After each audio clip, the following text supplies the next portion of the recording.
Hello. Hi. All right, what page are we on in the Pure Worship book now? 141, was it? 141 at the subheading, What did the vision mean to the Jewish exiles? And in the book, I've noticed that most of the next 5 pages is pictures, starting with this one of Christ on a torture stake, of course, Yeah, talking about the temple as we used to understand it and how we now understand it. so that's the picture. I don't know if you can see that though. We're right at Right. And then what's on the next this 3 pages? page. Yeah. Then you've got a very distant picture of the temple. So I don't even know if you can see that the temple is there in the distance. You get the picture through the clouds. Yeah. And then the temple itself, not a lot of detail, but bigger. A double spread, so 3 pages of color pictures of this, which looks very literal, doesn't it? Yeah. And then you get, of course, to what they're going to do with this, and you realize they're not going to make it literal. So we want to just read 3 of the paragraphs. This is a fairly lengthy subsection. Mm-hmm. And what's the head for this subsection? What did the vision mean to the Jewish exiles? Yes, and that's something to think about. Like, what would they have thought you meant by a temple? Would they symbolize it and make it about heaven and future realities that involves Gentiles, or would they take it quite literally? And they'll admit they take it literally, but now we're going to tell you why you shouldn't. Okay, so we're going to read the 3 paragraphs. I'm going to be reading from the screen, as usual, and Vivian from the book. Mm-hmm. What did the vision mean to the Jewish exiles? In order to find the Bible's answer to that question, let us consider a series of related questions that will help us to see a full and complete picture. First, what was the overall prophetic message of the vision? Simply put, now notice this, simply put, the overall message was that pure worship would be restored. No. We'll talk about that in a minute. This was surely clear to Ezekiel. He had already written what is now chapter 8 of Ezekiel, in which Jehovah graphically illustrated the deplorable condition of the temple in Jerusalem. And Ezekiel must have been delighted to write in detail about a stunning contrast, as now found in chapters 40 to 48. Here we see not pure worship corrupted, but pure worship as it should have been, a glorious ideal of worshiping Jehovah according to the Mosaic law. To restore the worship of Jehovah to its rightful state, it would have to be elevated. Over a century earlier, the prophet Isaiah was inspired to write, "In the final part of the days, the mountain of the house of Jehovah will become firmly established above the top of the mountains, and it will be raised up above the hills." Isaiah clearly foresaw that Jehovah's pure worship would be restored and elevated, as if placed on the loftiest of mountains. And now, where did Ezekiel find himself in this vision? He was on a very high mountain, looking at the house of Jehovah. Ezekiel's vision thus confirmed that pure worship would be restored. Consider a brief overview of what Ezekiel saw and heard as recorded in Ezekiel chapters 40 to 48. So 9 chapters here they're going to summarize in a paragraph. He watched as the angel measured the gates, the wall, the courtyards, and the sanctuary of the temple. That's chapters 40 to 42. Then came a thrilling event, Jehovah's glorious arrival at the temple. Jehovah gave counsel to his wayward people, to the priests, and to the chieftains. Now this is all covered by Ezekiel 43 through 45. Ezekiel saw a river flowing from the sanctuary, bringing life and blessings as it emptied into the Dead Sea. That's Ezekiel 47. And he saw the land itself divided into precise parcels, with pure worship taking its place near the center of the land. That's from chapter 45 through 48. What was the overall impression? Clearly, Jehovah was reassuring his people that pure worship would be restored and exalted. He would bless his house of worship, with his presence, and he would cause blessings to flow from that temple, bringing healing, life, and order to the restored land. Mm-hmm. Now, it has to be said up front, I'm pretty fine with this summary of what actually is in the vision. Mm-hmm. 9 chapters about a people that are fully restored in a land, something to do with a river and the Dead Sea, and a presence. But I think the word that, of course, misleads you if you're a witness is this idea of God's presence. You associate that with the word invisible every time you see it. Yeah. Whereas that's exactly not what Ezekiel sees. He sees the glory of Yahweh coming from the east, again, geography, coming from the east toward the temple, but lightening up the whole land. Yeah. So it's the Shekinah glory that Ezekiel sees. You turn that into some symbolic vision of present realities. There's a lot of detail in these chapters, and you're going to ignore the details. So I think it's the simply put that I think is when you do that, and then you reduce it with no details.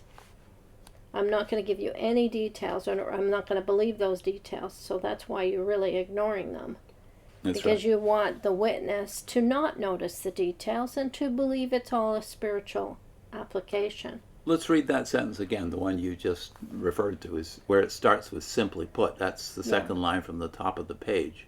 Simply put, the overall message was the pure worship would be restored. Is that the overall message of these chapters or the book of Ezekiel? No. I mean, you're leaving Israel out of it completely.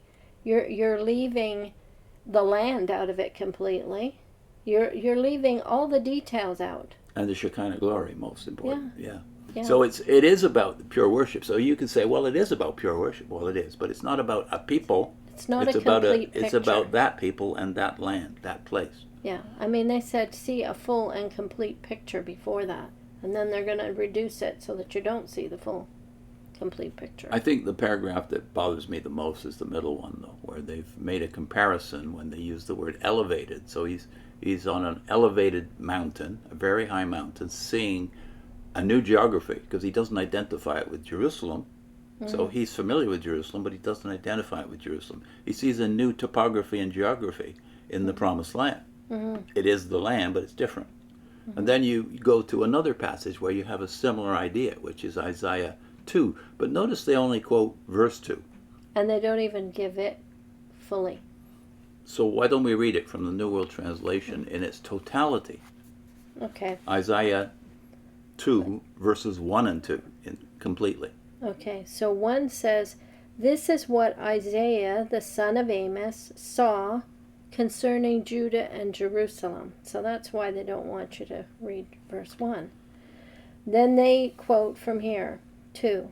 "In the final part of the days, the mountain of the house of Jehovah will become firmly established above the top of the mountains, and it will be raised up above the hills." That's as far as they read. But it continues, "and to all the nations will stream." So why do they leave that out? Because there's a distinction between Israel and nations. And, they're going to just spiritualize the mountain stuff. So, yeah, there's lots of obvious reasons if you just read the context as to why they would not want those drawn to the attention of Judah and Jerusalem. Jehovah's Witnesses, because they might be thought-provoking. Yeah. But I think that one issue we haven't mentioned yet is, why do they skip from chapter 37 of Ezekiel, which they were just in for quite a while? Why have they now skipped over 38, 39 to get to 40 to 48? And then you realize, if you think about it for a moment, that they have to do that because their narrative is that pure worship is restored before the attack of Gog and Magog and his allies, which they think of as just preceding Armageddon. Yeah. And an attack upon them. So you've got to put that later in the book, and I'm pretty sure they'll get to it. But the point is, they have to take that out, because pure worship both in Isaiah and in Ezekiel is not established before these final attacks upon God's people and God's land and God's city. Yeah. Pure worship has to wait until the other side of the return of Christ, the glory coming again. And the conversion of his people. And the national conversion of Israel, which is detailed if you read chapter 36, especially 36 and 37, but 36 is where it happens. 36, the national conversion of Israel when he pours out his Spirit upon all flesh. and all flesh in Joel and Ezekiel is Israel first. Yeah. Later on, the rest of mankind too. So that you can understand why they have to take Gog of Magog out and put them later. Yeah. Mm-hmm. So is it obvious then that there's a reason that they have to edit Ezekiel this way, transplant things from one place to another, but also Isaiah, because somehow they thought of an elevated worship which assumes in both Ezekiel and Isaiah, and especially in Zechariah 14, which of course is not mentioned here, there is a change in the topography and geography of the Promised Land that is consistent to the prophets. I mean, I would encourage you to read Isaiah 2, because we're familiar with some of these things. And then just take note of geography, people named, nations mentioned.